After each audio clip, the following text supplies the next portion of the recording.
welcome back to another episode of, I guess we're still the No Name Gecko Podcast. Yes, we are. Right, John? Yes, we are. Man, I'm so busy right now. I'm finishing up work, so I have not even looked at the name suggestions from the last podcast. Have you? No, I have not. I've been also busy with work and applying for grad school, so life's been tough for both of us. But we're making time for you guys here. So if you do like this type of content, we're going to be talking today about our projects this year, as well as kind of some of the productions, showing you guys our breeders, the babies. So that's what we're going to dive into today. But if you're liking this sort of content, with me and John, please subscribe, share it with people. I'll stop asking that kind of stuff, but it does help out a lot, and it keeps us motivated. So really, really appreciate it. But John, tell us again, just for anybody who's brand new, who are you and what do you work with? Yeah, so I'm John, everybody. If you haven't seen me, welcome. This is a fun time. I enjoy yapping with Bobby. I am the owner of Goldenrod Gex. I'm a Crested gecko breeder primarily, based out of Nebraska. So I work with a lot of different species of new well, not a lot of new species, I should say. I'm branching out a little bit, Yeah. but mainly Cresteds. Right now I specialize in Tricolors and Reds mainly, but I dabble with Dalmatians. Maybe there might be some like empty back stuff. I'm thinking about doing some like empty back sable projects, but for now, mainly Tris and Reds. And then I do have a singular pair of Gargs, not near as many as Bobby has, but I have one pair, and then I have another Chihuahua who I might be breeding sometime. So yeah, that's me. Welcome. Nice. Awesome. And again, my name is Bobby, Gecko Cove, and I work with gargoyles almost exclusively. So I've got one pair of Chewies that are growing up, but they are not near ready to breed. So that's a future project if we ever get there. So they're kind of cool pets at the moment. But today we are going to be going over what we actually have in our small collections. John and I both, I would say, 2-3 seasons under our belt? Yep. I think so you're at 3, yeah. I'm at 2. Yeah, we're both 2 or 3. Right on the money. And so, this is my third season. We're going to be going over who are our current breeders, what have they produced, what we like about the babies, what we're hoping to expect in future babies, if we could improve on things, and did they live up to our expectations. So if that kind of sounds fun, stick around, and this will be a fun episode for you. You want to just dive right in? Yeah, let's do it. We got a whole bunch of photos for you guys. We spent a lot of time taking pictures of geckos, so hopefully you enjoy it. Yeah, I'll be honest with you, John. You told me you spent a lot of time taking photos. I spent a lot of time all the time taking photos, so I just had to go and filter through and grab the ones I wanted. So let's start off with mine. I think let's share this.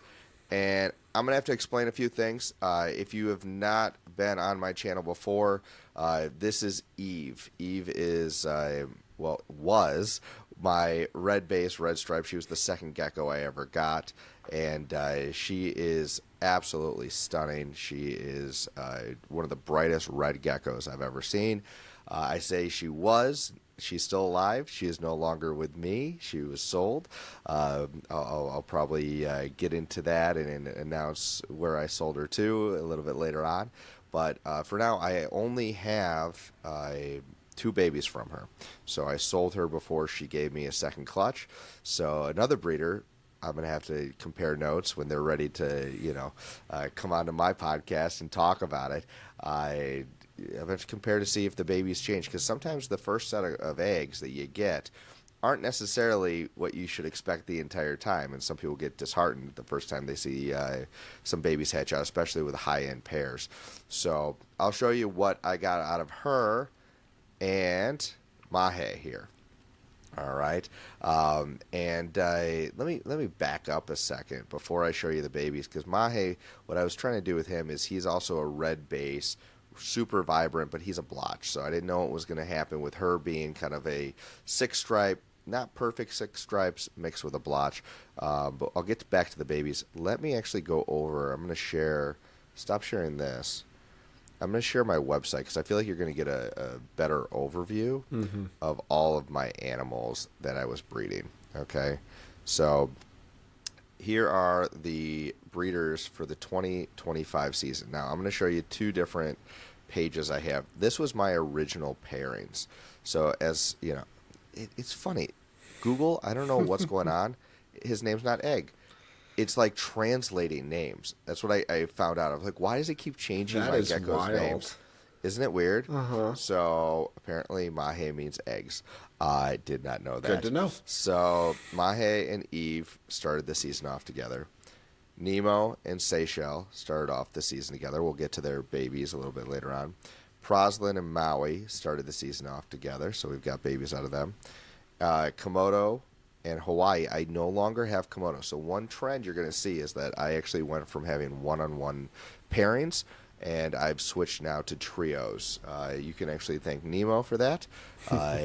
He was the first male that actually got a little bit too aggressive with Seychelles, and they got in a little scuffle. But now that they're in with the trio, I actually sold Proslin as well. So Proslin's no longer with me. Komodo's no longer with me. And I'll get to who I paired, these guys with in a little bit. Then I picked up Magnus this year.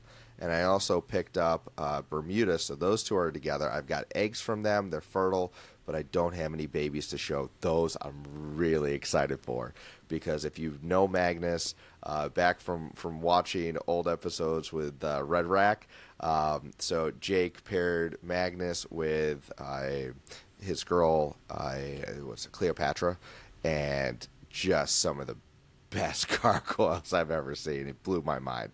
So when I had the opportunity to pick up Magnus, I totally jumped at it. So I'm excited to see what he can produce with Bermuda. Bermuda I got from Europe, and she's just got really nice thick stripes. Again, kind of going for that orange theme. Then I've got Cayman here with Exuma. And going back to I've got the trio going. I sold Fiji to a buddy of mine. He's going to do some great things, but I do have babies from Fiji and Bimini and Cayman and Exuma that will be showing off in just a little bit. So that'll give you kind of the rundown of how my season started. Then, as I switched over to trios, now I'm kind of watching to see, where the genetics kind of switched over. So now I've got Nemo in with Seychelles and Maui.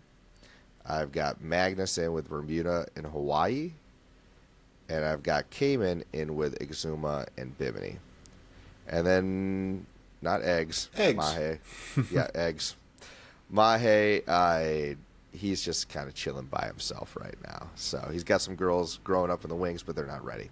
So that'll give you kind of an overview of where my geckos are right now. But I still have some parent photos that to refresh your memory. Okay, going back here, sharing this. And I want everyone to know that we troubleshooted for about half an hour how to figure out how this works. And so to see Bobby streamlessly do it is very impressive. I'm proud of you, Bobby. I've done it before. It just didn't want to work for me, but that's okay. We carry on to finally cooperate. Okay, so first baby. So again, this is for my only two babies from Eve and Mahe. So looking at this baby, okay, it doesn't look like much, but this thing came out jet black, and you can see the bright orange. So a lot of babies that you're going to see today with gargoyles specifically, they come out, the yellow turns a little bit orange and sometimes turns red eventually. When they come out either bright orange or come out of the egg red, which I've had happen before, they're definitely a red gecko, right? Mm-hmm. But the thing I want to focus on is this is a red base pair. The red bases, what I've noticed is that the babies that come out the darkest are the most red. So this one, compared to its sibling here, this one, I don't know if it's going to have the red base. Even though both parents were red base, it may develop it, it may not. This one has better striping. In my opinion, the dorsal stripe is just solid. It's got speckling on the side. This could spread.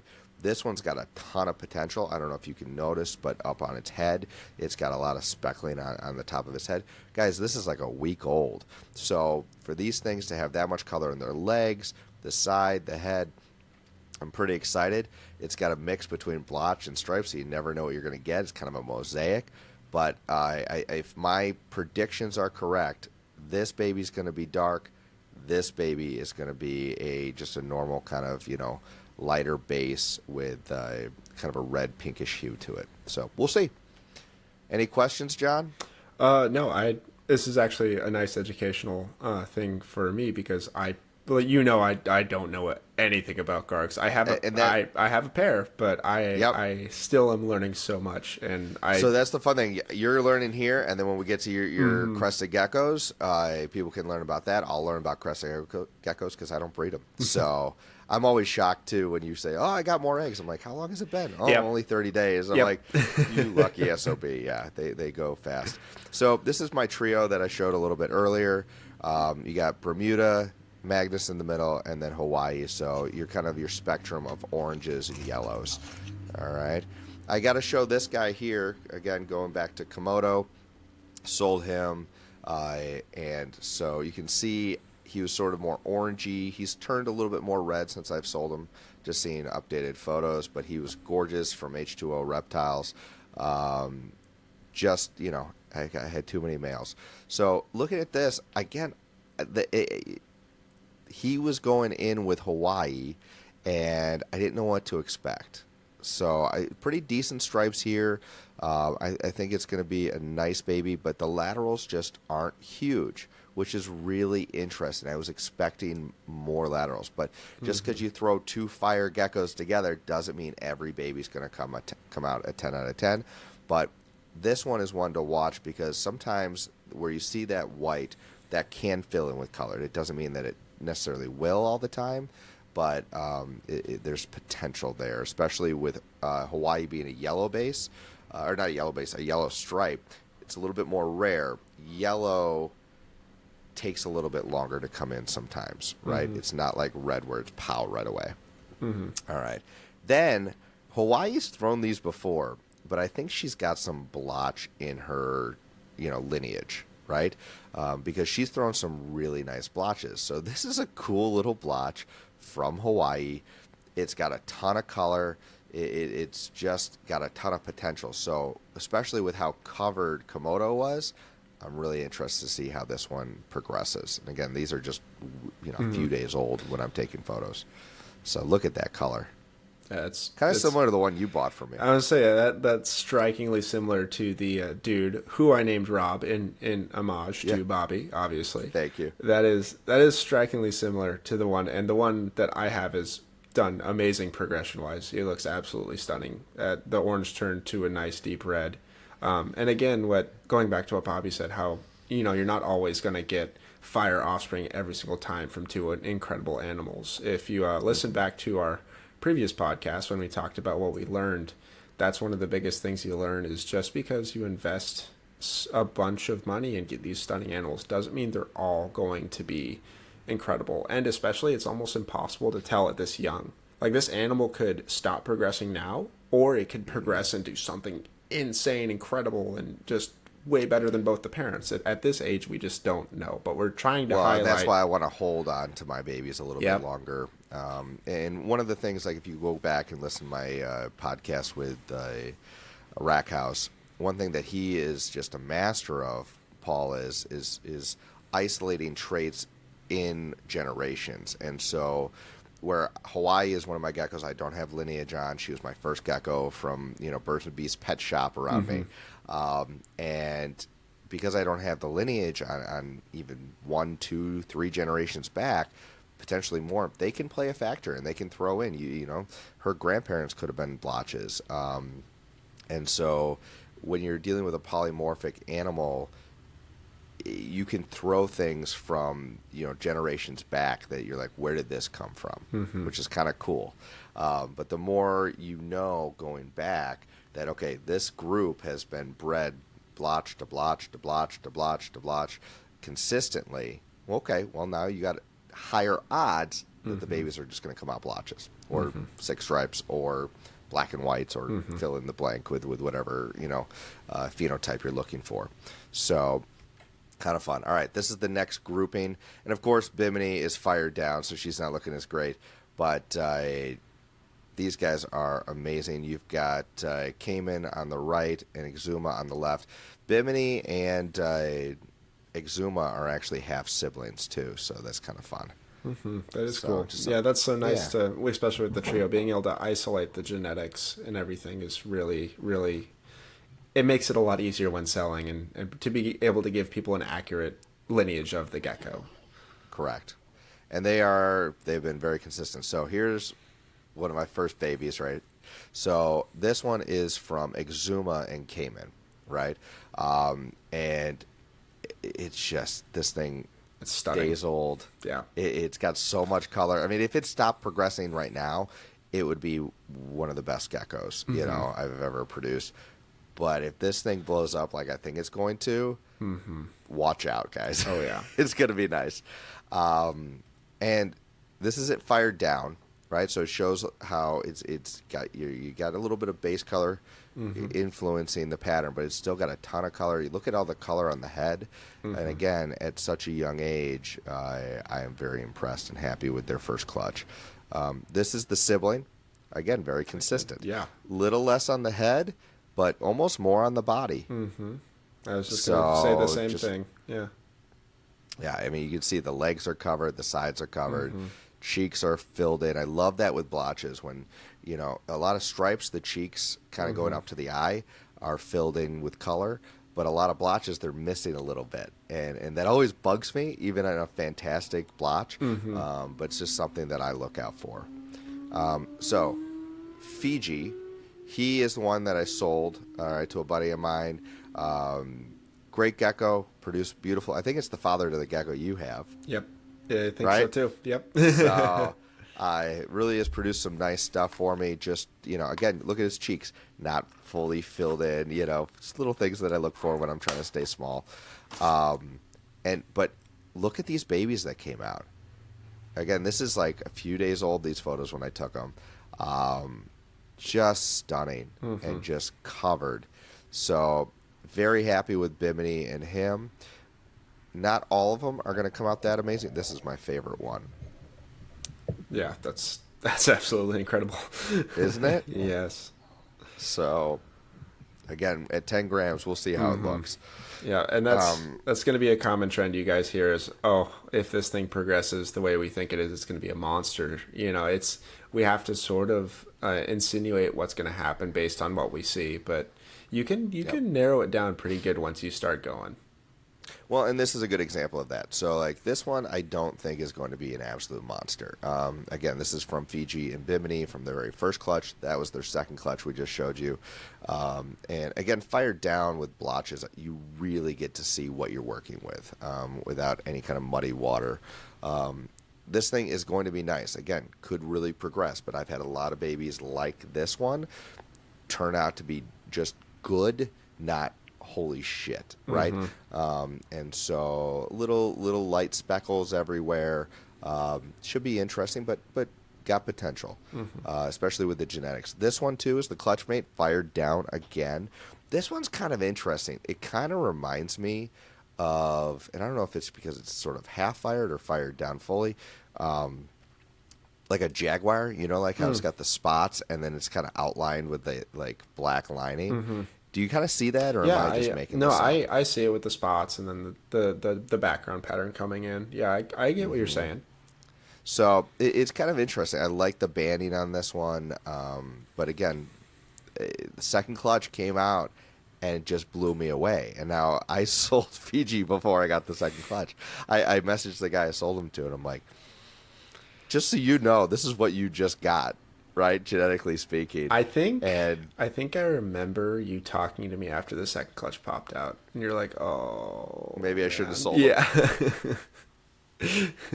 But it's okay. I'm even more excited now because Bimini gave me my best production with Proslin last year. A few of them, right, consistently, and so those were all stripes. So to see, greatness coming out of her with two different males, now that I got her with Cayman and you saw a Cayman can produce, really exciting. Because Cayman, I don't know if you know this gecko, but one of the most famous blotches is Vapona from Gargoyle Queen. Oh, okay.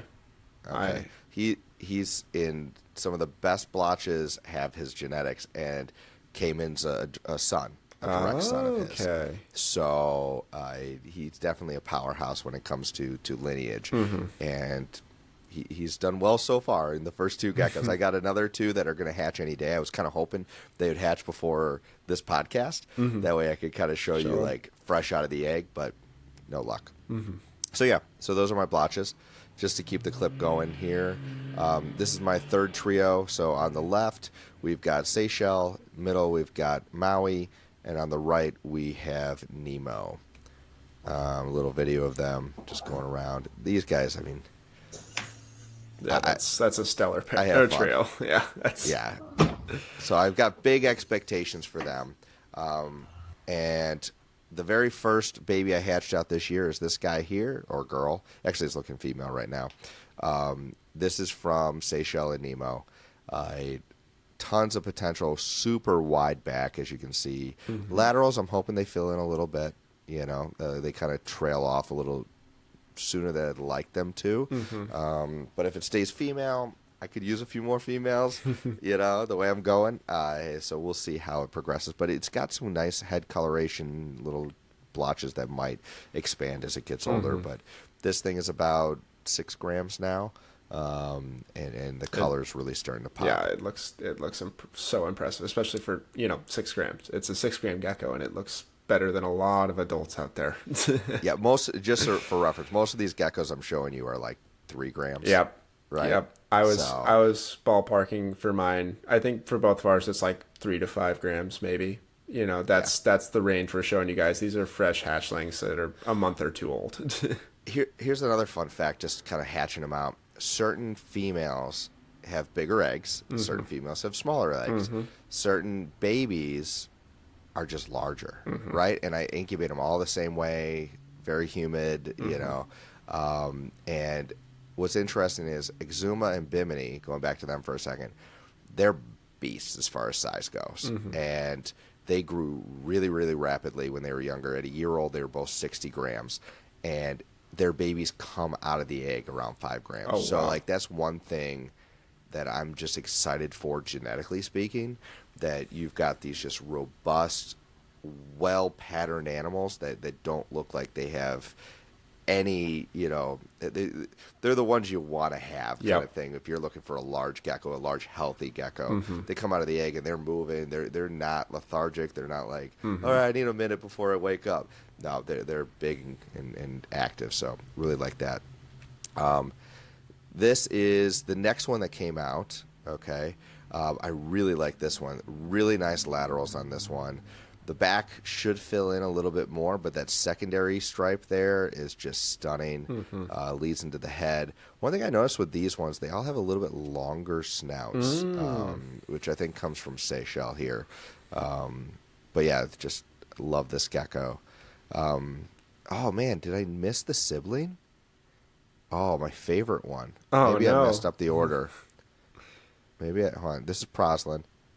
Nope, that's Proslin's kid. Oh, that's me. That was it. Yeah, I missed. I'm going to have to go and maybe during editing I'll put up a picture right now of my favorite baby.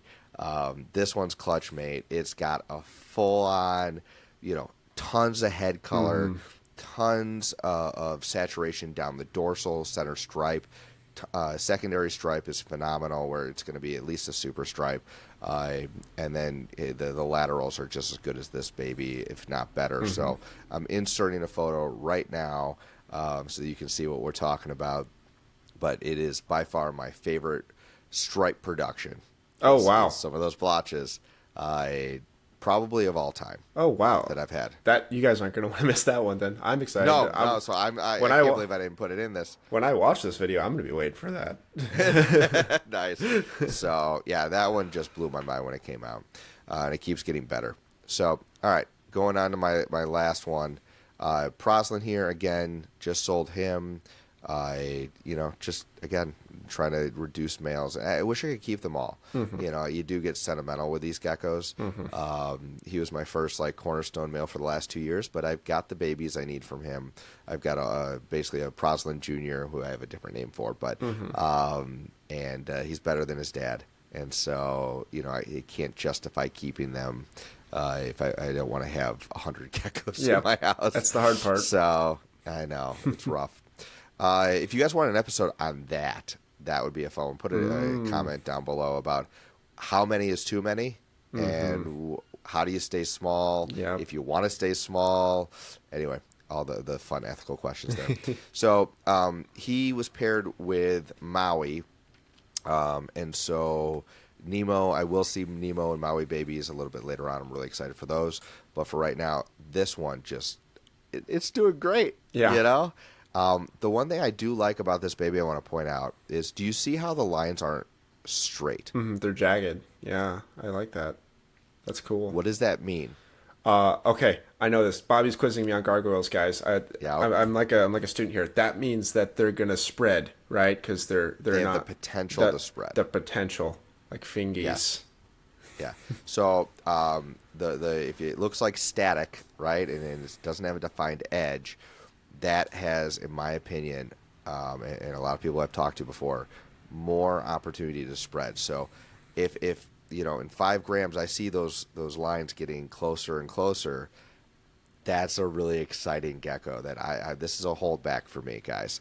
And so it may not be the most impressive one I've shown today just at first glance, but it could be the most impressive moving forward. So those are the little things you pick up. And again, I don't know everything. I probably dismiss certain babies and have sold babies that I shouldn't have. Okay, but it's one of those things you always just want to kind of look at your geckos, study them, look at the progression, and that's why I'm going to be keeping a hold of mine now that I'm not trying to reinvest and keep buying breeders, which maybe that's the next episode we'll jump into.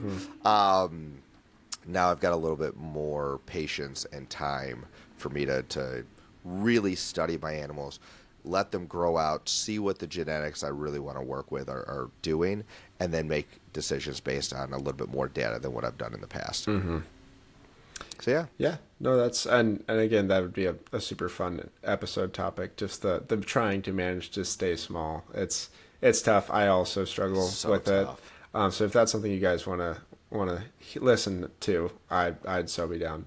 But yeah, no. Like Bobby said, I don't think you're ever going to talk to a breeder that hasn't had seller's remorse. It's just a product of learning. You learn more. You learn what you like. At the beginning, it's really hard, especially with the money dangling in front of your face.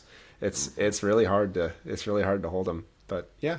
Not that we're getting rich on this. No. Oh no. It turns around. It's funny. It's like you sell a gecko for, let's just for easy math, $1,000, right? A really good one. Well, then I want to buy one for $1,500. Exactly. So it's like the money dangling in your face is, ooh, I could upgrade my enclosures, or ooh, I could afford a misting system. Ooh, it's the stuff like that, the secondary stuff that not a lot of people think of at the beginning. It's like, I've spent thousands on enclosures, thousands. So. Yeah, no, it's and then you buy one because it's like, okay, I can afford the shoe boxes. Right? Nothing wrong with the shoe boxes. But I wanted to upgrade to this system. And so now that money that I spent on the shoe boxes, that's a whole nother podcast. Oh yeah. We're getting off topic here. We're really passionate about it, guys. I know. So, okay, before we move on to the Crested Gecko portion, your stuff, do you have any questions, just being a non-Garg guy, of anything that I walk through that you're like, maybe go back to that and just you have a question on it? I really liked how you touched on how the telltale signs for what a base is going to look like, because I'm sort of familiar with that with Cresteds, and I see a lot of similarities there, especially like I work with Reds, and with Reds, the base you see is not the base you get usually. And so I was really liking when you're talking about the lighter base might mean not red versus the darker base means red. And that's a really good point, because, okay, this gecko I have up on screen right now might confuse people based on what I said, right? It's a fully fired up gecko. Does that mean that this thing is going to be a red base? No, absolutely not, right? There's a difference between, if you scroll back to the one I said might be a red base. Again, I can't guarantee it, right? That's just my experience. This one here, I can almost guarantee based on the lineage And, just what I know, this doesn't look like a red base. It's too light. Where the other one, you have to almost see them in person to go, ooh, that really looks like a red base, right? Or a super dark base. And so it's an interesting thing, but it's not an exact science. So that's one of the other hard things. And probably the same thing with the reds that you have, is you almost have to hold them out, hold them back a little bit, because otherwise you have to be upfront with buyers and go, I think it's going to turn into this, but I can't guarantee it. And if you're willing to take that risk, maybe you get a deal on it, or maybe you're just the first one to get your pick of the litter kind of scenario. But it's hard when you're dealing with base color. But like pattern, at least it's going to be at least this good, right? With the stripes, it may get better, but it's at least going to be like, it's still a stripe. It's not going to turn into a super blotch. So.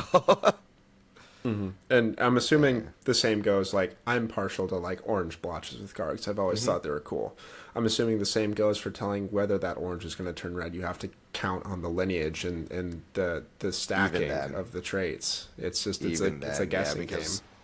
Because of the stacking, my thing is always bet it's going to turn red. Always. And if it stays orange and you like orange, then congratulations. Otherwise, pick the lightest, yellowest side of orange you can possibly get, so it has the longest to go. And maybe when we do an episode of like kind of holdbacks or geckos we picked up, I can show an example of that, because I just had a gecko that came from really orange blotch parents from Cosmic Exotics, and this male is stunning, and he was on the lighter end of the orange. And I opened up his enclosure. I actually did a video on it the other day, right, on Instagram, where I'm like, this is how like, some of these turn red. We talk about it, and he turned red. And I really actually enjoy the red more. I like orange, but I really, with the blotches, I enjoy the red. So I was okay with it. So, very cool. All right, dude, you want to get into your Cresteds? Yeah, let's do it. All right. Cool. So, first up, so this guy, I'm gonna give you guys a little preface before I start talking about all of my pairings. This entire season, for me, mostly my passion project right now is making my own form of like red phantom porthole. That's probably my favorite crested gecko, is a red phantom porthole. So I wanted this season to be the foundation to what I want my phantoms to look like. So a lot of these pairings were to make het phantoms. For the Garg people out there, people who aren't very familiar with crested gecko genetics, I kind of believe phantom is a recessive trait. Recessive trait means you need 2 copies of it to show phenotypical expression. There's some discourse in the community whether or not it's truly recessive. With most genes, nothing's truly one thing. So obviously there could be some mix-ups, but I was banking on it being a recessive trait, and so far it's worked. So this first pairing is on top. That's my boy Misdemeanor. If you guys are familiar with, you're gonna see a common trend here. I name the geckos I really like after crimes. Nice. So that's my boy Misdemeanor, and he is a Felix and Julia animal out of AJD's Frost line. So the reason I picked Frost line to sort of weave into my Phantom project is, again, like with Gargs, you kind of have to trust some lineage. And if you've got a lineage, a line that is just known for making a certain look of animal, you're going to probably have a better chance of getting that expression to come out. It's not going to be every time, but you're going to have your best bet. And so the Frost line is literally all about making high white, high pattern, high drippy Harlequins. And so you see he's a perfect example of that. His whole dorsal's dripping down, and he has all of that white creeping up. And then this is my girl on below. Her name is KV, formerly known as K-Van from Gecko to Culture. She is from Zengex, and she is just a classic Phantom Lily. One fun thing I like about her is you can't really tell based off this photo, but her dorsal it almost looks like snowflakes or ice growing on her dorsal. So I figured with the dorsal expression coming through, I could maybe hopefully get some drips on the offspring. Those drips are the patterning coming down from the dorsal. So the entire goal for these was to make nice het phantoms to breed in 2 years, 2 phantoms to make my own look. So I wanted to introduce new blood. So if we scroll to the next slide, this is what I would pretty much characterize as exactly what I hoped for. If you guys are familiar with my Instagram channel, this is the baby bulk gecko. This is the gecko I weigh once a week to track the progress on it. I love that, by the way. Thank you. I figured it would be a smart thing to do because, again, there's a bunch of discourse in the community as to like how fast my gecko should be growing, what's a normal growth rate. So I just show the process of it, and if you guys could guess, it's not the same every week. So there was 1 week she lost 0.6 grams, and there was another week she gained 0.8. You know, like it's just they grow at their own rate, and it's fun to watch. I enjoy doing it. But I might steal the idea with your permission. Yeah, you got it. For a Garg, I think someone already texted me and asked if they could do it with a Garg and a Chewy, and I said, yeah, go ahead. I don't care. Nice. Yeah, I might do it with a Garg, and then I'll weigh myself. There we go. Wouldn't that be a good spin-off? We have the Garg gained 5 ounces, and I gained, or I lost. That's a fun. I could do a fitness account where I bulk and I have a gecko bulk, and we see who gets to our goal first. You go. Speaking of bulking, before you move on, you and I were both reached out to buy Zoom Ed. Our buddy. Yeah, Jack. Yeah, Jack. And he asked us to try out some food. So they sent us not 1, not 2, but 3 giant bags of food. So we've got watermelon. What is this one? Tropical. And blueberry breeder. Blueberry. Yeah. Yep.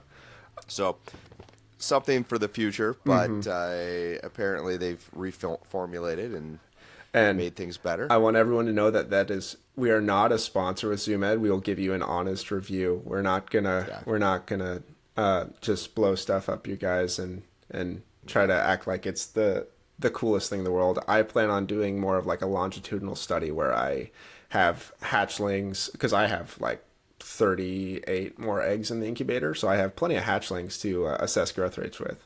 And so I plan on having one hatchling be on like breeder and one hatchling being on like Vitameal or something like that, and just do like a study over the course of like 2 or 3 months. So it might be a while until we come out with stuff, but trust me, absolutely, we want the stuff to be good and informative. Well, and I've used this before, and again, I'm willing to try it again because they're really awesome people over there, and they've got some cool products. But, and again, we're not sponsored at all. But I didn't love it the first time, and I told them that. You know? But now that they've reformulated, I'm like, all right, let's give it a shot. Yeah. You know? And I've tried the blueberry breeder like once because I was out of food and I just had a bag handy, but I can't. I gave the food once, so I can't give an accurate assessment over feeding a gecko once. You know? But I'm looking forward to trying it. I love any chance to see how growth rates do with geckos. It's kind of really fun for me. I come from college changed me. I do research now for fun. It's disgusting. Well, you could actually do that part of your series. Like, you feed one gecko this diet, one gecko that, and then see their growth rates too. I don't know if that's 100%. You're giving away the details. Oh, shoot. No, darn. Okay, cool. Anyway. I should stop talking live. Anyway. So, going back to this gecko. What else? So, let's see it. This is, like I said, I wanted drips coming down. And this is a lily, so take that with a grain of salt. I'll show you a normal in the next slide. But that is exactly the pattern I want. You can tell it's all white spot trading. It's not like the red or not the brown harlequining coming in. That is all white. And so the white patterning is what crosses over with phantom. The tricoloring doesn't, only white patterning can poke through. And so this guy is het phantom. And so I'm really hoping that I think it's a he. I pour sexed him the other day and I saw like 1 or 2 pores. But again, this gecko's like 6 grams. So I'm really hoping. And another thing, I'm hoping it's a red base. So the frost line, and I talked with AJ about this, they're lavender. They've been lavender, and lavender is known to go well with red. But again, with it so young, I can't tell how red it's going to be. You know, it might come out that brick color. It might come out lavender. It might come out black. But at least I know it has some red genetics in it. So, yeah, we can move on to the next one now. I'm done talking about this guy. So this guy, this is going to be one that looks really unassuming, right? So this is where we're going to talk about the little minuscule things we look for when we're picking out hatchlings to take a look at. And I don't even know you can really see it from this far away, but if you zoom into the photo, you can see white spotting starting to come in. Okay, there we go. go to the side profile there. There we are. So you see all those spots and all that white starting to cake underneath. This is something that's common. It's usually common that white comes in a lot slower than other patterning. So for me to be able to see those spots, those white flakings coming in, and to see that there's starting to be a little bit of dripping coming down, that shows me that this thing could progress and it could have a lot of white on it. And that is exactly what I'm looking for, because the Phantom is gonna kind of suppress the patterning. That's what Phantom does. Even with one copy of the gene, it can suppress patterning. But what I'm looking for is just the highest white out of these offspring. And I just hatched 2 lilies, just hatched it out today, actually. So now nice. I have Congrats. 10 of them growing out. There's still more in the incubator. So we've got plenty of offspring to choose from. These are just 2 that I chose to sort of highlight what I'm kind of looking for. So we'll see. I love how you are highlighting certain geckos. Yep. I just showed everything. Yeah, no, that's the difference between Karks and I didn't have geckos. Time to take photos of 40 hatchlings, and I didn't think everyone would want to sit there and let me talk about 40 geckos individually. So I'm just highlighting the stuff from the pairings. That's great. Yep. So this next one, this is another. So that is my boy Arson on top. He is from Gecko Barons, and he's just a stunning example of like everything I look for in lily. I love high coverage lilies.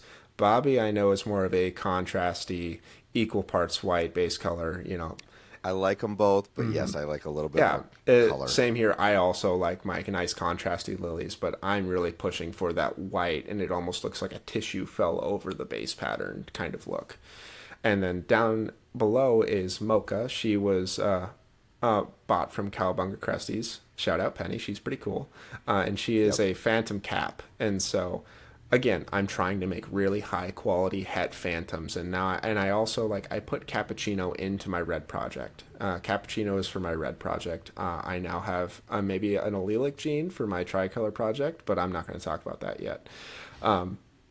So if we swipe through, this is a gecko. I love this baby. Yeah, I don't even know what it is, and I love it. Yeah, this is a gecko that has really intrigued me.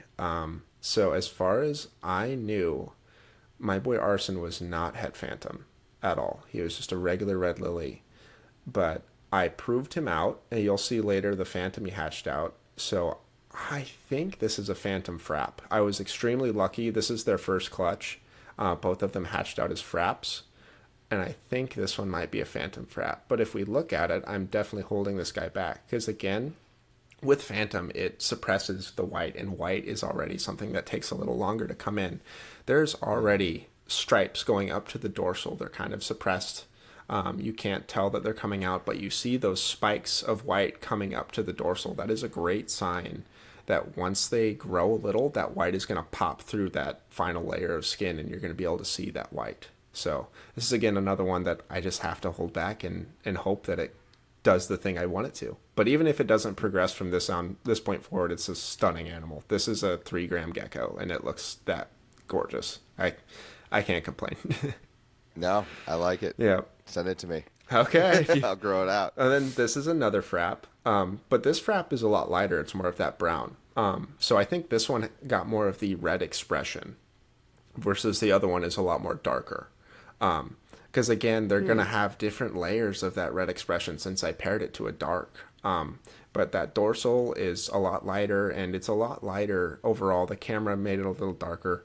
But I think this one is going to turn more of that. And again, with caps and fraps, the red gets sort of changed to this burnt orange look, but it looks really cool. So again, another one I'm going to have to hold on to and just hope it progresses the way I want to. Mind if I ask a question? Yeah, go ahead. Go ahead. Okay, so, all right, and I'm an idiot when it comes to this stuff. I'm an idiot when it comes to Gargs. But, yeah. So you said the darker one doesn't have the red expression as much. And remember, going back to with the gargoyles, the darker probably means more red. So do they show more of like a reddish or a brown hue when they're younger? Like, what's the visual markers for people? From what I've been able to, and again, I'm a new breeder. There's been people breeding a lot longer than me, so take this with a grain of salt. Yep.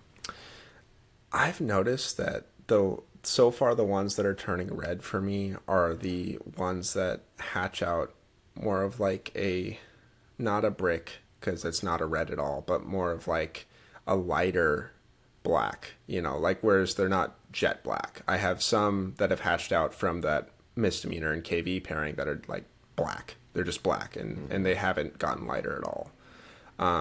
So that's just my inclination. Again, cap really sort of messes up with it being a pseudo-melanistic gene. So I know about as much as, because this is my first season breeding cap. So I'm in it for the ride, but I have a feeling that this one is going to turn out more red than the last one. But stay tuned. Yeah, we'll find out. We're going to have to do a second video where we're like, all right, here's the ones we talked about. We're going to see if our predictions were right. There you go. There we go. And if we sell them and you guys buy them, then you'll have to come on the podcast and show us the gecko. That'd be fun. But yeah, this is a non-phantom as well. Just because you can, like, the dorsal is a lot more white and the head fringing going all the way up. There's a lot more pattern. You can even tell the side view on the laterals. It's a lot more striking. There's less white and pattern being suppressed by the phantom gene. So that's why I think the previous one is a phantom. Yeah. Again, I feel like I watched enough stuff about crested geckos where it's a little bit confusing the more you deep dive into phantom. But the initial, like, there's some that you're just like, well, yeah, that's clearly a phantom, right? So I don't know if that makes sense. Like, you look at a red phantom and you're like, oh, that's a red phantom. But then you look at a yellow phantom that someone says, and they're like, that's a pinstripe. The yellows are super hard to tell. I don't work with yellows, but if I did, I would be just scratching my brain all the time because it tricks me up still. And phantom's my favorite morph of a crested gecko, and I still get it wrong. Yeah.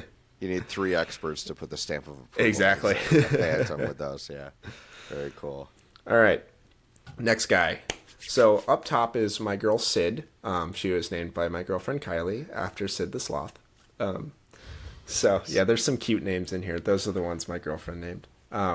She was produced by LNG or LMG. LNG Gecko, something. I can't remember their exact abbreviation. They work with a lot of EBs. They're known for their empty back stuff. Nice. Solid breeder. They're great people. And then the bottom is Split Decision. He is no longer with me. I sold him just because I have, I can't keep all the males. I wanted to move the project in a different direction, and so got rid of him. But he made some stellar offspring. He is from Geckonidays, and he is a Mandalore offspring. Nice. So if we go, I only added one baby from them. I just wanted to, because she has hatched out like 12 babies already this season. She's still cooking. She's a first-time female, and she's doing an insane job. But this baby sort of showcased everything I wanted with that pairing. So it has more white, or right now it's cream. I'm still waiting to see if it turns white. I have a feeling it's going to be more of a cream on that base there, and then it has so much secondary orange patterning. I think it's going to be better than both of the parents when it grows up, because it already looks as good as the parents right now. And this is, again, I think this is a 4.5 gram gecko. Nice. But if you look, it's a really high. The goal with this pairing was high orange tricolors, so I wanted almost like no black base, and I think that's what I got with this guy. You see that the secondary patterning is already almost covering, and I see it getting better every single time I look at the gecko almost. And it has all of that white, really thick dorsal too. The head coverage is looking nice. It's just, I love the animal. I think it's really great. It's a keeper. It's a keeper. As long as it doesn't pop pores, my fingers are crossed for not popping pores. Yeah. It's really hard for me to keep a male because I have such stunning ones already. Okay, is there anything that you can do with incubation or with that to influence that with crested geckos? No, I've asked so many people and they're like, nope, can't. No. I'm like, no one's got a male maker theory. No, I don't know any male maker theories for. It'd be super nice if I could find a guaranteed way to make a female. I think that'd crack the code. Yeah. No, fair enough. Incubate for all females if you're trying to grow. Incubate for males if you know you're going to make some stunning offspring, things like that. I think that'd be really cool. Or if I could see if you're working with like a new gene and you could incubate for males, you'd sell a lot more because people want males with new genes. Yeah, it'd be something cool. It would be cool. Yeah. I'd like we're it. Not that lucky. We're not that lucky. All right. We're not that lucky. Next guy.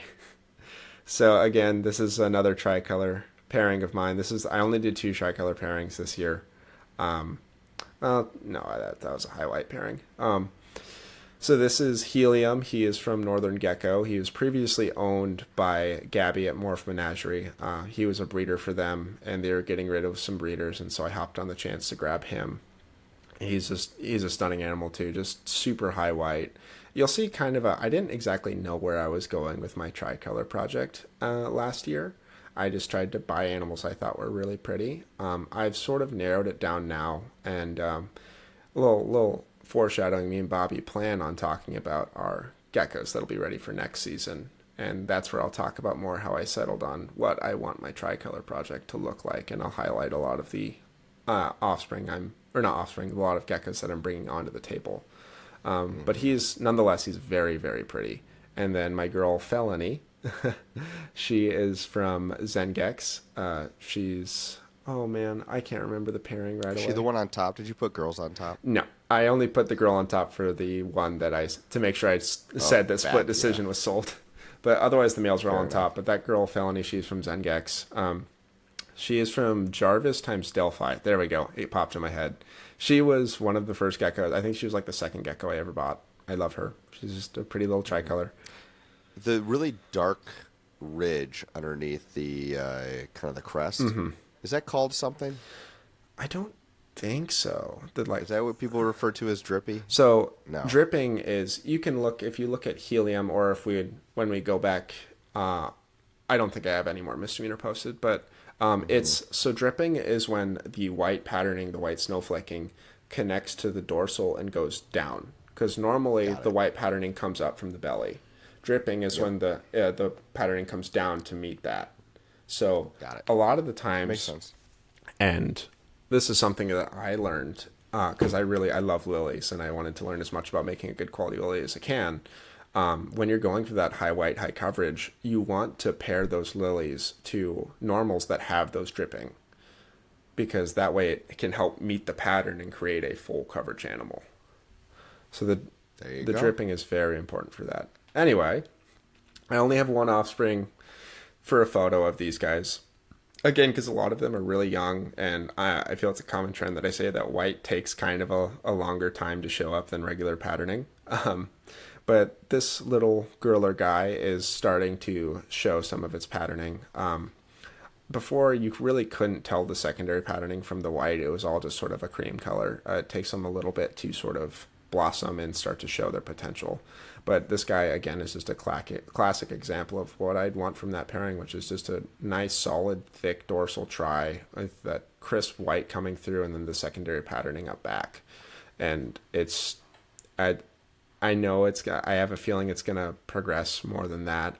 Later on with age, that secondary patterning will brighten up. That's another tough thing with tricolors, is you can't really see the secondary patterning as much. And same with the white. It's all just sort of this mute cream color, and it takes a little bit for them to age up and to get that definition of black, yellow, orange, white. So yeah, there's him. Pretty cool. Yep. Gorgeous. Do you have any questions so far, Bobby? No, but we're getting to Dalmatians. So. Don't ask me Dal questions. You know me, I kind of interject questions too. Derail you a little. I know it. But this guy's interesting. So the one on top here, so I kind of like the red doll on the bottom. Mm-hmm. Is that the female? Mm-hmm. One thing with Dalmatians, I'll just be honest with you, I love them, but I hate them because usually their head structure sucks. Yep, exactly. It just sucks. And I like how big the crests are on the top one, but they flare up. Oh, yeah, I remember you don't like the crown look. I don't like the crown look. I like it when it flops a little. On the next episode where we show our geckos for next season, you're going to absolutely hate one of them. Oh, really? I kind of like the crown look. I kind of like it. Okay. I don't want it to be floppy, but I want it to stick out and be straight and firm.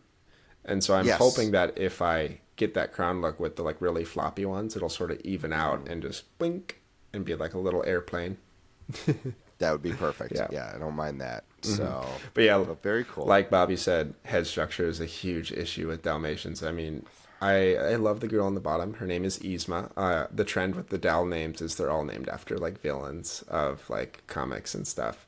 But she has Dal structure. You know, her head is pretty tiny, but she's got a lot of lovely spots. She is a little more red than I'd like. I'm kind of moving towards the pale hypo yellow Dalmatians. But the boy on top. Everybody loves those. Oh yeah. Oh yeah. Me too. I love them. Yeah. But the boy on top, his name is Ani. It's from Jon On. Jon On is the Spot, the villain from Spider-Man. There's a little nerd moment for me. Love it. But that is Ani. He was produced by LAC Herps. Really, they've got their Dell project is, smaller, but they have incredible lineage. Like, they've worked very hard. Just because they have a small collection of Dells does not mean that they're very good. Small for a large breeder. Exactly. Yeah, pretty much. They've still got a lot of Dells. They're a powerhouse. They've still got a lot of Dells compared to most people. But yeah, I just love him. He's all around, like, he's got a great coverage of, like, not the huge large ink blots, but also not tiny pinpricks. If he's got every single, you'll notice it the more you look into Dells, is there's black spots, there's pin spots, there's ink blots, there's oil spots, there's red spots. I feel like Dr. Seuss when I'm talking about like that. But we should make a kid's book. We should. But he's got all around just everything you want for spot wise. I should have taken a picture of his tail, but his tail is almost entirely covered by oil spots. It's almost solid black. And that's something that's really impressive. That's really cool. And another thing with Dowls, when we look at the offspring, you can go ahead and slide to the next one. Dowls progress these. Sorry, I didn't crop the photo, right? Yeah, it's fine. I got you. Dowls progress the slowest out of like any type of crested gecko. I have raised up dowels from 5 grams all the way up to 40, and I swear at 40 grams they're still progressing. They progress super slow. There's more spots every single day. So I have a good feeling about this girl. She's already, I guess he or she, I always just call them girls when they're unsexed. Yep. You've got a nice coverage of spots going. There's spots on the tail, nice coverage on the head. There's all around. They're speckled everywhere. And so I'm hoping, again, it'll progress something nice. But, again, it could not progress at all, or it could be absolutely covered in spots in 30 grams. You just never know with dowels. They're a lot more... You just have to hold them until they're like 15, 20 grams to get an accurate assessment of them. And it's a long time in the grand scheme of things. Okay. I'm going to sidetrack you for a Go second ahead. here, though. Okay. With Dalmatians or stuff like this, from a purely business standpoint, okay, now you want to know what they're going to turn into, but you can't tell 100% even with the lineage. So, okay, let's just say you sell something where it has the potential because the parents are phenomenal, right? And especially if you're upfront, I can't guarantee. What's the price difference between buying something that's 5, maybe 10 grams versus buying a 20, 30, 40 gram animal? Like, are you upping the price that much? It goes up a lot. It goes up a lot. Like, I bought... Because I've seen some babies that are, from really good lineage. Yeah. They're not cheap to begin with. Like, no. Are you adding an extra $200 or are you adding an extra $50? From what I've $1,000? what I've seen is like normally on average a Dal baby is like anywhere from like $50 to $200. A baby like this size. This thing is like probably 4.5, 5 grams. This is sellable technically. As far as most breeders are concerned, I'm keeping standards, I'm keeping everything until 10 grams just because I'm doing a lot of new pairings and I want to learn what progression looks like. But right now I could sell this baby.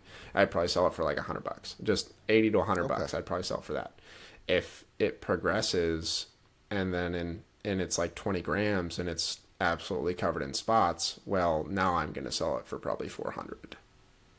Okay. Like it's fair enough. It's not like $100 gecko is probably going to turn into a $2,000 gecko. It could happen, Right. But if my lineage is $5,000 animals, I have a pretty like good intuition that this is going to be pretty nice. So then I'll list a baby for 800 to a K, and if it progresses the way I want it to, then now it's a $3,000 or $4,000 animal. It's just with dowels, the progression takes so long. That's why there's such a huge price fluctuation when it comes to size. Yeah, I think that is one thing too with certain animals like that I've sold or that I've just seen where I'm like, if someone's willing at 8-9 grams to spend, let's just say $300 on a gargoyle baby, and then looking at the market, I'm like, okay, if I grow this out to 20-25 grams and it stays the same, I may get $20-$50 more, like exactly. I mean? And I fed them. It's like okay, so but it might blow up. Yeah. So it's a gamble on both ends. That's what it is. You risk, as the seller, you risk losing an animal that you could have held back or sold for 3 times as much, or you risk I held it back, spent all this money, kept this space available, and it didn't progress the way I wanted to. So there's positives and negatives on both ends. Yep. No, fair enough. Yep. Things we got to make a call on as you progress in this hobby. All right, we're looking at the next one? Yeah, go right ahead. All right, got to zoom back out. All right, this is the last pairing, guys. I promise. Last pairing I'm showing. This is. Hopefully you're having fun. This should be. No. I just want to make sure. I'm learning a lot. This is kind of fun. This is fun. So this was this is going to be a pairing that I didn't get the results I wanted. That doesn't mean that someone isn't going to absolutely love the babies. So this is my boy Arson again. You saw him, he's back. And this is a girl, her name's Claudia. She was, again, one of the first geckos I bought. She is from AJ. I think she's a Bloodbath offspring. I'm not too sure. She was bought back in the old times when they did the actual YouTube auctions every week. Oh, that's cool. Back before Palm Street, Like a year and a half ago. Yeah, back in the olden days. It seems like forever ago, I know, but it really right? wasn't that long ago. But she was my first red female I ever bought. She is Het Phantom. I knew that. I bought her because she was Het Phantom, and she ended up proving out Arson to be Het Phantom, which I'm super pumped about. First, we'll show a Lily offspring from them. So this is the Lily offspring, and again, this guy is still only 5 grams, so he's gonna progress more. And even there, Bobby, there's a good example of drips for you. If you you see how the dorsal is coming down. Yep. So that's an example of drips, and it's a good sign to see drips at this early of an age. That means there's a chance for it to come up from the bottom. I don't see this gecko being a full coverage animal though, because like Bobby was saying earlier with the like jagged stripes, how there's a chance for him to express. I'm not seeing any fingers coming up from the bottom on the white. I'm only seeing the drip. So this is probably going to be another one of those nice contrasty lily whites. And again, this guy is already he's got that brownish base. I'm fairly certain that's going to turn red. And you can see he's got pattern coming in. Do you ever look over, do you see this coloration here? Mm-hmm. That's, again, and I know nothing about their progression, but to me this is kind of like a burnt, reddish brown. Yep. And that, to me, indicates more of a red gecko from a young age. Yep. Am I accurate there? As from what I have gathered, I agree. Again, I'm pretty new. This thing could just stay brown like this. There's a chance, but especially with both of the parents being red, and seeing now that color isn't black, it isn't lavender. I have a feeling this is gonna pop and it's gonna turn red. It just takes longer with red geckos. It takes longer for them to show their true colors. Is red a recessive thing? So that is another. There's some discourse in the community as to some people think it's red. Some people think it's just a dominant trait that needs to be stacked. I don't have the answer. I know some people that swear by it's het red or it's red.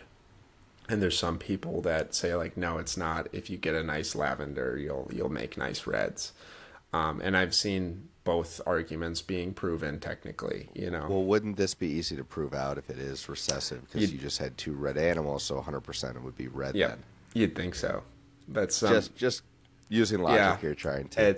I don't think a lot of people like to oversimplify genetics, especially in the reptile hobby. They like to oversimplify everything and say everything's a recessive gene, everything's incomplete dominant, everything's dominant, when it's just not that simple. Genetics aren't that simple in anything except for earwax. Earwax is the only truly recessive gene as far as humans are concerned. Learned that in 7th grade science. There's a little Oh, I thought I was like, wait, we have a new gene for crested geckos called earwax? Nope. Like, come on, let's make a better name. Earwax. No, actual earwax. Earwax in Okay, humans cool. is the only truly recessive gene for humans as that goes. Wait, there are people who don't create earwax? No, it's the we're good now.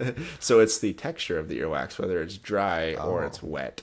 So I can't remember. I can't remember which one's the recessive trait, but All right. yeah, that's Wet earwax. There you go. I don't think I have that. yeah.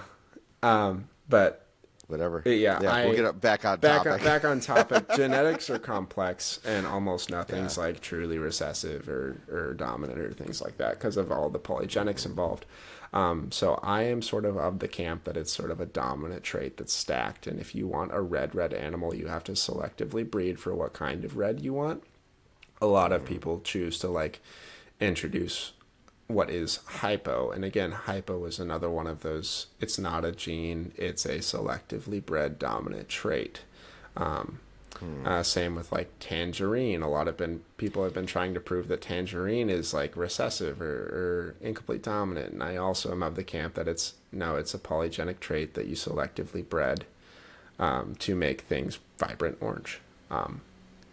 It's interesting that, just going back to hypo, I hear a lot of people talking about how, well, it's confusing the name because you got hypo, you have the genetic hypo, but some people claim that they're the same thing, and that if you take two hypo animals, you'll make the leucistic, like true hypos. Yeah. I don't know, and it is confusing, especially the way that we name things in this hobby. It's like. Were people drunk when they started naming this stuff? Because it makes no sense. I think a lot of people want, if they find a new gene, they want to rush to make a like fun name that they can trace back to themselves, rather than make it simple. Like what happened to using your last name? Shrimp or albino? Yeah. Like there's, and like I think now the official term for the people who founded the leucistic it's called a pinky. Okay. That was the term they coined, and so that's the term I go by. Not fire. Yeah, not fire. It's okay. Pinky, because that is there's an episode on this at the Gecko Pod. Shout out AJ and Harry. If you want to learn about genetics a lot, they do a lot of deep dives with low monsters. That's where a lot of my knowledge comes from. But no, genetics are they're all over the place. You got to sort of like sift through the maybe not so true stuff. Like the amount of times I've seen someone try to rebrand Phantom is quite crazy. I'm not going to go into like what they were called just because I don't want to throw shade at anyone. But I have seen so many Phantom geckos just be labeled as some new gene. It's like that is a Phantom. It's just in an uncommon base color. So that's. But yeah. Anyway. Nice little contrasty Lily. Hey, there's no proven genetics with gargoyles. So, there you go. Not yet. If you wanted to, not yet. I can't wait for one to happen. It'll be fun. But for right now, it's for your simpler people like me. So that's actually the reason that shied me away from gargs. Because interesting. I'm a nerd. All right. I love research. I love genetics. Genetics were my favorite thing to do in high school. Even I made Punnett squares for fun. I taught all the kids how to do genetics just because I was really interested in like ball pythons for a little bit, and I loved the like diversity, or not diversity because there's no diversity in it, but I loved the calculation aspect. I didn't like the lack of diversity. So when I tried everything to not be a crested gecko breeder, just because I'm like, everyone has them, they're boring, everyone has a crested gecko, I don't need these, I want something cool. And so I tried going to like any New Caledonian species. I started with lychees, and then I'm like, oh, they're way too big. I can't handle that in my dorm room. And then I'm like, oh, chihuahuas, and I'm like, oh, they're super expensive. I can't buy the ones I want. And then I'm like, oh, gargs. Gargs are cool. And I'm like, oh, there's 2 types of gargs, you know. And then I kept coming back to the Crested gecko section in Morph Market and just seeing all the genes, and I'm like, ah. So I'm gonna challenge you on that because there's more than 2. I know. Right? I know. I know. I'm oversimplifying. Face color. You're oversimplifying it, but there's just no proven, going back to codominant. Yep. It's all polygenic denominant traits. It's stacking. It's the same stuff you've talked about with a lot of the things that people like. It's stacking different traits over long term. And again, you can stack it all you want, and then, great grandpa's genetics pop up, and it's, whoopsie. Yeah. That's different. Yeah. So it's kind of fun. I felt like Cresteds were a nice middle ground for me because I liked again, they still have the polygenic diversity. Not one lily looks alike. Like, I've seen $100 lilies and $20,000 lilies, and they're all technically the same lily, same gene is in it. Do you remember when we first got into this hobby, how everything was a $500 plus lily, no matter what it looked like? Oh, yeah. I'm glad the first year of my hobby I only bought 1 female, because I would have been so broke and I would have been so angry once like all the prices crashed. I almost bought a cap during the cap like bubble. I was like, oh, it's so cool, and I'm so glad. I'm so glad I didn't. But I have caps now. I just waited for the price to come down. Anyway. But yeah, there's still the polygenic diversity. Like, you can tell this lily looks nothing like the lily I showed earlier. Is it still a lily? Yes. Has it been about 50% of my offspring lilies? Yes. But it's different. Even in the dorsal, you look, this is something I did not expect. That dorsal has no white. And it's sort of like, it hatched out with a few specks of no white in pattern, but now it's like starting to go up. So it's like a defined stripe. And as far as I know, there's no empty back in the red girl, which I was just a little confused by, because I'm like, you'd think there'd be something forcing that dorsal to the side, but it might just be how they look, and I'm okay with that because it's unique, and I like that. I like it. Very cool. Yep. Is this the last one? There's one more. This is not a looker. I gotta zoom back. This is a fresh hatchling. This is the red phantom that popped out of Arson and Claudia. Oh, jeez. Yeah, this is what I know proves that he has had phantom. And again, this is a fresh guy, and you can see how he is not like black. He's sort of that brown.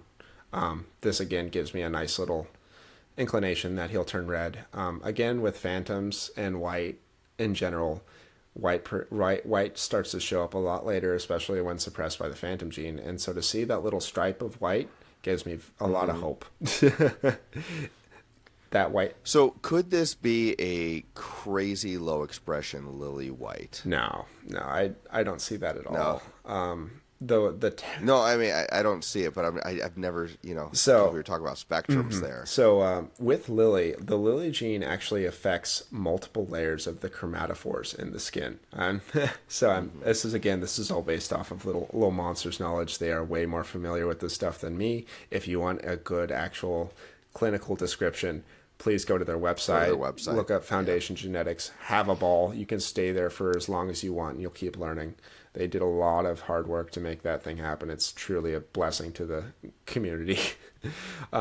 But Lily, if you go back, let's go back to that other offspring just so I can sort of point out the differences. I gotta zoom. Sorry. See, this is how I know you're way younger than me. You take all your photos up and vertically. Yeah, they're all on my phone. I don't have a camera yet. Oh my god. I don't have I'm getting a T7 sometime.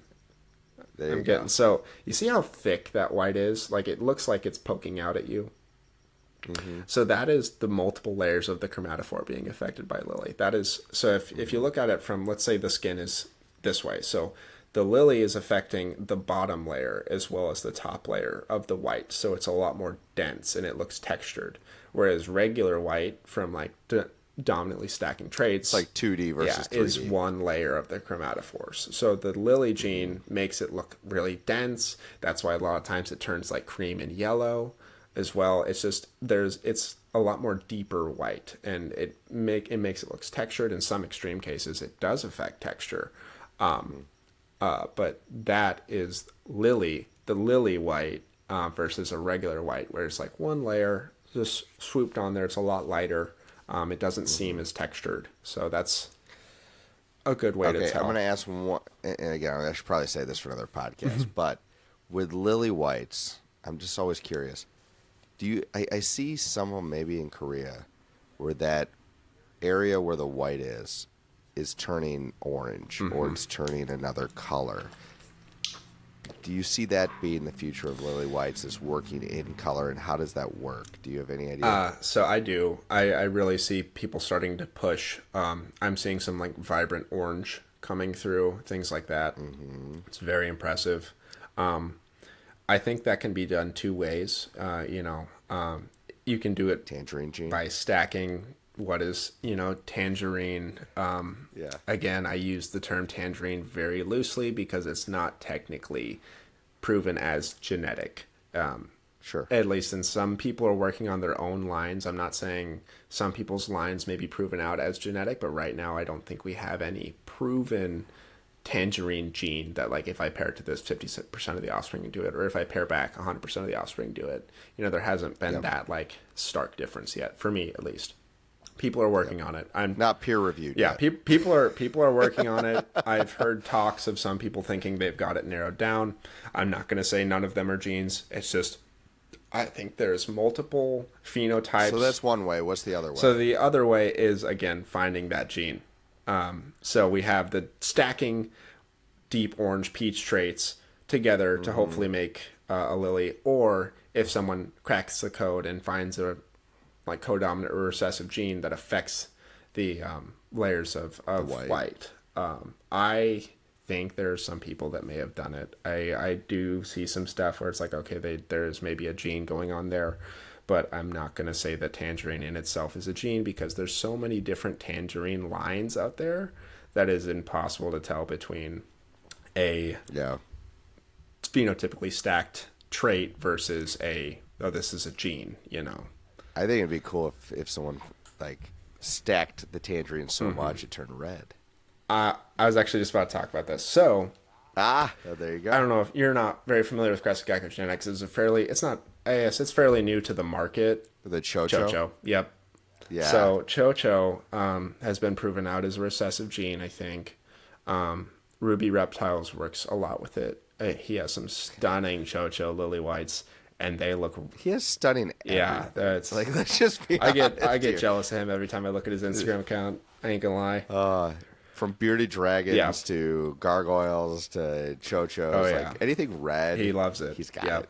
Yeah. But Ruby. Yeah, I think the Chocho lilies are the key to making like red lily whites, and it's super cool because it's a different shade of red. It's the look. It's the look that a Chocho has.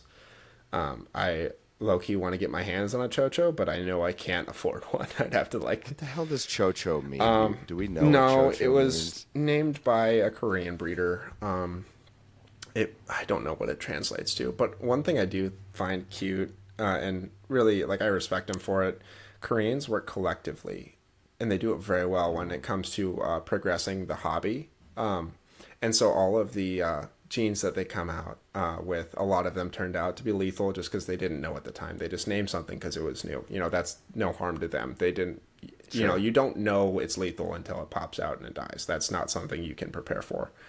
But all of their names they've come up to have been like paying homage to a certain city or paying homage to a mountain, just bringing it back to like, it's a Korean morph because they named it some Korean thing. And I think that's really cool that whereas like the United States, like Tremper albino, he named it after his last name. It's just seeing the difference in like individualistic cultures versus more of a community and more of a collectivistic culture. And I do find that cool, and I really respect him for that. Yeah, pros and cons to both of them. So yeah, it's one of the pros there. Yeah, I definitely grew up here, so I'd name it after me. Yep, exactly. I'd name it the Link. But I'd work with you. I'll still work with you on it. I just, hey, exactly. That's it's just the difference. When I die, I want someone to, remember the Kovac gene. Got a Kovac. And not talk about my ass. No,